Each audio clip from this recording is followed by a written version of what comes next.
Lascaux Cave is a Paleolithic cave situated in southwestern France, near the village of Montignac in the Dordogne region, which houses some of the most famous examples of prehistoric cave paintings. Close to 600 paintings, mostly of animals, dot the interior walls of the cave in impressive compositions. Horses are the most numerous, but deer, aurochs, ibex, bison, and even some felines can also be found. Besides these paintings, which represent most of the major images, there are also around 1,400 engravings of a similar order. The art, dated to circa 17,000–circa 15,000 BCE, falls within the Upper Paleolithic period and was created by the clearly skilled hands of humans living in the area at that time. The region seems to be a hotspot. Many beautifully decorated caves have been discovered there. The exact meaning of the paintings at Lascaux or any of the other sites is still subject to discussion, but the prevailing view attaches a ritualistic or even spiritual component to them, hinting at the sophistication of their creators. Lascaux was added to the UNESCO World Heritage Sites list in 1979, along with other prehistoric sites in its proximity. On 12 September 1940 CE, 4 boys examined the foxhole down which their dog had fallen on the hill of Lascaux. After widening the entrance, Marcel Ravadat was the first one to slide all the way to the bottom, his 3 friends following after him. After constructing a makeshift lamp to light their way, they found a wider variety of animals than expected. In the axial gallery they first encountered the depictions on the walls.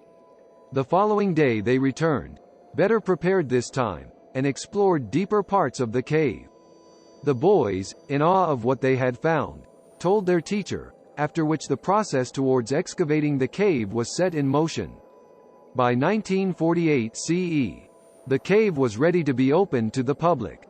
Around the time Lascaux Cave was decorated, circa 17,000–circa 15,000 BCE, anatomically modern humans, Homo sapiens, had been well at home in Europe for a good while already, since at least 40,000 BCE. Following the archaeological record, they seem to have been abundantly present in the region between southeastern France and the Cantabrian Mountains in the north of Spain, which includes Lascaux.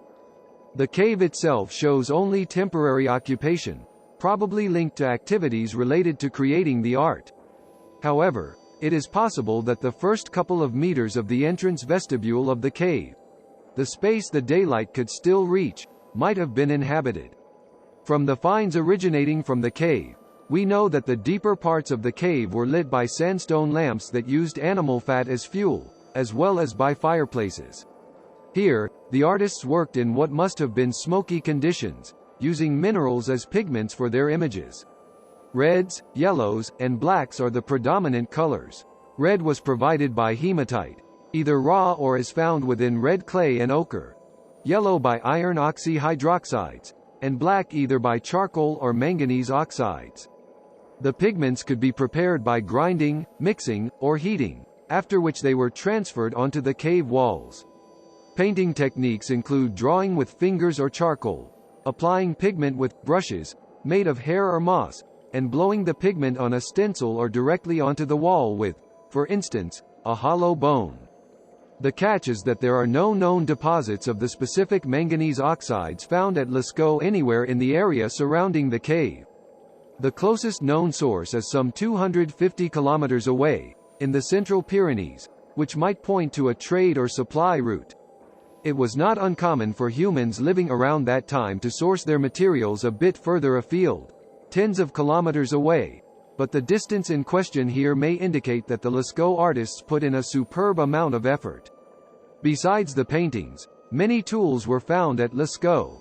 Among these are many flint tools, some of which display signs of being used specifically for carving engravings into the walls. Bone tools were also present. The pigments used at Lascaux contain traces of reindeer antler, most likely introduced either because antler was carved right next to the pigments or because it was used to mix the pigments into water. The remains of shellfish shells, some of them pierced, tie in well with other evidence of personal adornment found among humans living in Europe during the Upper Paleolithic. The art at Lascaux was both painted on and engraved into the uneven walls of the cave, the artists working with the edges and curves of the walls to enhance their compositions. The resulting impressive displays depict mainly animals, but also a significant amount of abstract symbols, and even a human. Of the animals, horses dominate the imagery, followed by deer and aurochs, and then ibex and bison. A few carnivores, such as lions and bears, are also present. The archaeological record of the area shows that the depicted animals reflect the fauna that was known to these Paleolithic humans. The entrance of the cave leads away from the daylight and straight into the main chamber of the cave, the Hall of the Bulls. Aptly named, this space contains mostly aurochs, a now extinct type of large cattle. In a round dance, 4 large bulls tower above fleeing horses and deer, the relief of the walls serving to emphasize certain parts of the paintings. The animals are shown in side view, but with their horns turned, giving the paintings a liveliness indicative of great skill. So far, these animals are easily identifiable, but others are less clear-cut. See, for instance, the seemingly pregnant horse with what looks like one horn on its head. Another mysterious figure is depicted with panther skin, a deer's tail, a bison's hump, 2 horns, and a male member. Creative minds have suggested it may be a sorcerer or wizard, but what it really represents is hard to determine. Beyond the Hall of the Bulls lies the Axial Gallery, a dead-end passage, but a spectacular one at that.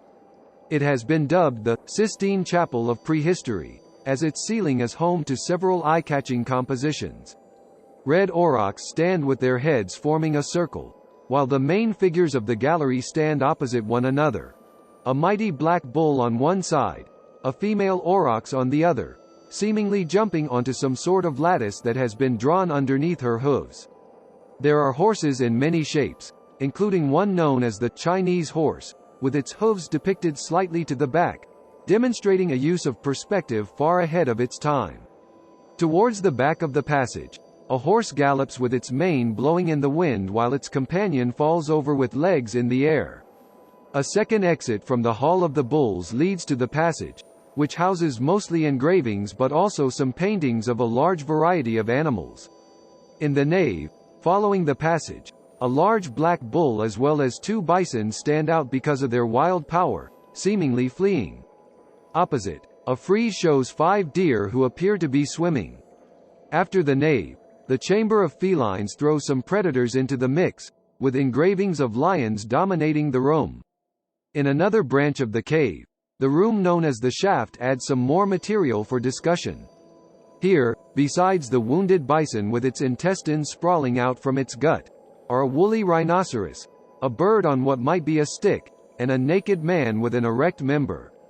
This image clearly tells a story, although it is hard to be certain exactly what that story might be. The cave today. The original cave was closed to the public in 1963 CE after it became clear that the many visitors caused, among others, the growth of algae on the cave walls, dealing irreparable damage to the paintings. Despite the closure, fungi have spread within the cave, and efforts to control these issues and protect the art are ongoing. Those looking for an alternative experience can visit Lascaux 2, a replica of the Great Hall of the Bulls and the painted gallery sections, which was opened in 1983 CE and is located at a mere 200 meters from the original cave.